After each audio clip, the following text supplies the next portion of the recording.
दोस्तों, यदि गेहूं की फसल लगभग हमारी 50 से 60 दिन की हो चुकी है, फसल की ग्रोथ धीमी हो रही है, फसल की ग्रोथ रुक चुकी है, कहने का मतलब यह है कि हमारी मरी हुई गेहूं की फसल दोबारा से जान डालने वाले ऐसे कौन से खाद डालने चाहिए जिससे कि जो हमारे गेहूं की फसल है वह एक बार फिर से अच्छे से ग्रोथ करें। क्योंकि दोस्तों, गेहूं 50 से 60 दिन के अंदर कल्लों की संख्या लगभग पूरी हो जाती है, और जब हमने पहली सिंचाई की थी, पहली सिंचाई में जो खाद छूट गए थे उन्हें हम दूसरी सिंचाई करते वक्त यदि समय पर डाल देते हैं तो हमारे गेहूं की फसल की ग्रोथ बढ़वार रुक चुकी थी, वह एक बार फिर से पटरी पर दौड़ने लगेगी। हमारे फसल मात्र 4 से 5 दिन में ही अच्छे से ग्रोथ करेगी। जो कल्लों का फुटाव कम हुआ था वह बहुत ही ज्यादा होगा, जिसमें अधिक से अधिक मात्रा में बालियां निकलेंगी, और जो बालियों में दाना पड़ेगा वो बहुत ही बढ़िया क्वालिटी का दाना भरेगा। दोस्तों, वीडियो शुरू करने से पहले यदि आप हमारे चैनल पर पहली बार आए हैं तो कृपया करके चैनल को सब्सक्राइब कर लें, पास वाले बेल आइकन घंटे को प्रेस कर लें ताकि अगली इंपॉर्टेंट वीडियो का नोटिफिकेशन मिल जाए। तो चलिए शुरू करते हैं किसान भाइयों। हम आपको ऐसे कुछ खास उपायों के बारे में बताएंगे जिनका इस्तेमाल यदि आप इस समय पर गेहूं की फसल में करते हैं तो मात्र 4 से 5 दिन के अंदर ही आपके गेहूं में कल्लों की संख्या है वह बढ़ जाएगी। जो गेहूं की ग्रोथ रुक गई थी वह बहुत ही तेजी के साथ बढ़वार करेगी। किसान भाइयों, गेहूं की फसल की अवस्था 50 से 60 दिन के आसपास की होती है। इस समय तक आते आते किसान भाइयों, हमारे गेहूं के पौधे में कम से कम 20 से 30 कल्ले होने चाहिए। अगर कल्लों की संख्या इसमें कम है और गेहूं की ग्रोथ ऑलरेडी नहीं हो रही किसान भाइयों, तो भविष्य में आपको गेहूं की अच्छी पैदावार नहीं मिलेगी।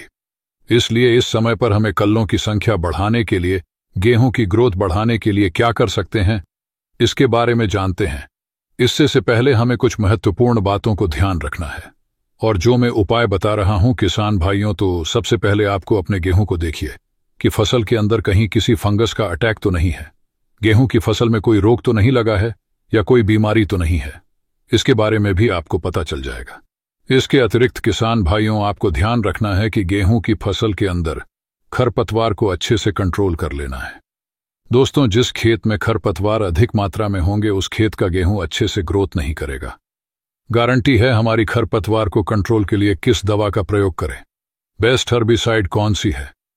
तो खरपतवार को अच्छे से कंट्रोल करना चाहिए, क्योंकि खरपतवार गेहूं की फसल को 30 से 40% तक पोषक तत्वों को अपने अंदर अवशोषित कर लेते हैं, जिससे गेहूं के पौधे कमजोर रह जाते हैं।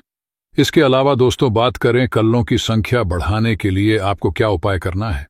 तो दोस्तों, जिस खेत में कल्लों की संख्या कम है तो उस खेत में आप 2 किलोग्राम यूरिया, इसके साथ में 500 gram zinc sulphate, 1 kilo ferrous sulphate, इन तीनों का घोल बनाकर 150 से 200 लीटर पानी में गेहूं की स्प्रे करना है। इसका स्प्रे करने के बाद आपकी जो गेहूं की ग्रोथ है वो बहुत ही तेजी के साथ बढ़ना शुरू हो जाएगी। किसान भाइयों, ध्यान रखें कि खेत में अच्छे से नमी होनी चाहिए। जब भी यह फार्मूला काम करेगा वह अच्छे से काम करेगा। यदि खेत के अंदर नमी नहीं है तो 3 से 4 दिन के अंतराल पर सिंचाई करते रहना है। इसके रिजल्ट आपको बहुत ही अच्छे मिलेंगे। अब हम बात कर लेते हैं एक और चमत्कारी स्प्रे के बारे में। दोस्तों, यदि इस समय पर आप गेहूं की फसल में 50 से 60 दिन की अवस्था होती है तो पौधे को अधिक मात्रा में पोषक तत्व जरूरी होते हैं, तो आप इसमें NPK 18-18-18 का इस्तेमाल कर सकते हैं। किसान भाइयों, बात करें NPK 18-18-18 के बारे में, तो इसमें 18% नाइट्रोजन, 18% फास्फोरस, 18% पोटेशियम पाया जाता है। अगर गेहूं की फसल में इन तीनों पोषक तत्व की कमी पाई जाएगी तो जो गेहूं की फसल है उसकी बढ़वार जड़ों का विकास तेजी से नहीं हो पाएगा, फसल में पीलापन आएगा। तो इन सारी समस्याओं से बचने के लिए दोस्तों, आपको इस समय पर NPK 80-18-18 का इस्तेमाल जरूर करना है। बात करें NPK 80-18-18 की मात्रा की, तो आप इसकी मात्रा 1 किलो प्रति एकड़ के हिसाब से आपको इस्तेमाल कर सकते हैं। दोस्तों, ये थी गेहूं में कल्ले बढ़ाने के लिए, गेहूं की ग्रोथ बढ़ाने के लिए कुछ जरूरी बातें जिन्हें आप अपने गेहूं की फसल में प्रयोग करेंगे तो निश्चित तौर पर आप एक बढ़िया शानदार उत्पादन देखने को मिलेगा, और आपकी जो गेहूं मरी हुई फसल थी उसमें एक बार फिर से जान आ जाएगी। तो दोस्तों, आज का वीडियो आपको कैसा लगा कमेंट करके हमें जरूर बताएं। वीडियो पसंद आई हो तो वीडियो को लाइक करें। चैनल पर पहली बार आए हैं तो सब्सक्राइब करना ना भूलें। वीडियो देखने के लिए धन्यवाद।